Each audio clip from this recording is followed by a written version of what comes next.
আজকের রেসিপি হচ্ছে চাউমিন। তো বাচ্চাদের জন্য স্কুলের টিফিন।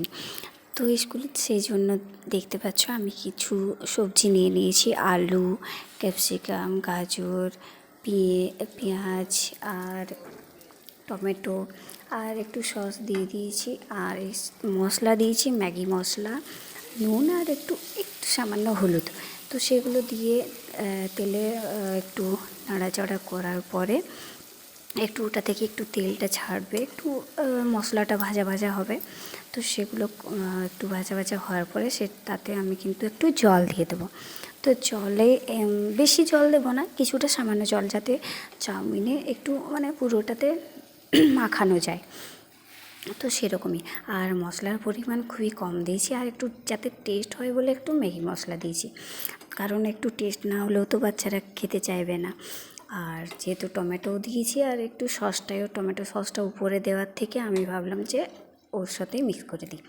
তো সব কিছু এই যে দিয়ে তারপরে একটু ধনে পাতাও দিয়ে দিয়েছি, তো ওটাতেও গন্ধটা ভালো লাগবে। আর শীতকালে যেহেতু সব রকমের সবজি পাওয়া যায়, তো বিনস দিতে পারো, অনেক কিছু দিতে পারো, ফুলকপি, বাঁধাকপি, এগুলোও দেওয়া যায়।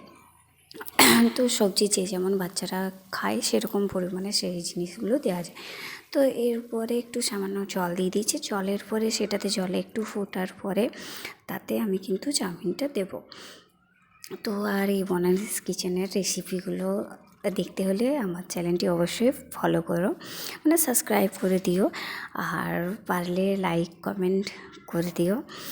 তো আমি অনেক দিন পরই ভিডিও বানাচ্ছি, তো এনার্জি মানে কি বলবো, তোমাদের সাপোর্ট পাচ্ছি না বলে আমি ভিডিও বানাতেও একবার করে মন যাচ্ছে না। তো তাই তো তোমরা যদি দেখতে চাও প্রত্যেক দিন নতুন নতুন রেসিপি, তো অবশ্যই কমেন্টে আমাকে জানাও, তাহলে আমি হয়তো চেষ্টা করব। তো তারপরে এই যে দেখতে পাচ্ছ চাউমিনটা দিয়ে দিচ্ছি।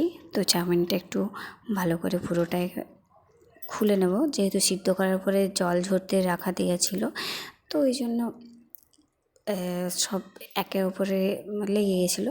তো আমি আজকে কিন্তু চাউমিনটা যখন সিদ্ধ করেছি একটু তেল দিতে ভুলে গেছি, তাই মাখো মাখো হয়ে গেছে।